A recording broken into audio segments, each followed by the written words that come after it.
BFF add করতে হবে একজনের সাথে, বিএফএফ। কত টোকেন লাগবে তাতে অ্যাড করতে একজনের?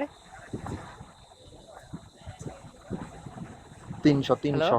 এই যে আম্মু 300 আমার হলেই আর হবে? সুমিয়াপুর মাঝখানে দেখছো ওই যে একটা, আমার আর সুমিয়াপুর, হ্যাঁ হ্যাঁ 300 এটা কয়েন লাগবে এটা কি তাইলে তুমি পার্মানেন্ট করতে পারবা। থাকবে আমার আর নাকি আবার সুমিয়াপুর মাঝখানে চলে দেখছো যাবে? বিএফএফ। কতদিনের জন্য এটা?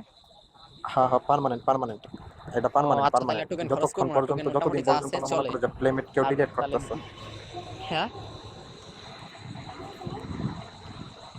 তাহলে টোকেন যা আছে চলে, তুমি মনে বুঝছেন? করো তাহলে আর যে যার খরচ সাথে করবো না, তুমি টোকেন ইয়া কাছে করবা। আছে প্লাস কয়েক আচ্ছা হাজার। আচ্ছা। কিন্তু শোনো, মনে করো যে হ্যাঁ তুমি আজিজুলের সাথে ইয়া করছো, বিএফএফ এড করছো, কিন্তু আজিজুলের সাথে কোনো সময় তুমি প্লেমেট কাটতে পারবা না। যদি প্লেমেট কাটো তুমি আজিজুলের সাথে, তাহলে কিন্তু তোমার এই যে বিএফএফ যেটা করছো 300 টোকেন দিয়ে, এটা কিন্তু যাইবো গা। এক ফিলমেট কাটলে?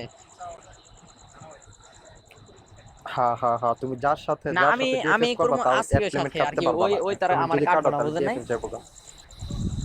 আমি তো করবো আসিফের সাথে। হ্যাঁ হ্যাঁ, ওই যদি কাটে তাহলে মনে করো যে যাইবো গা।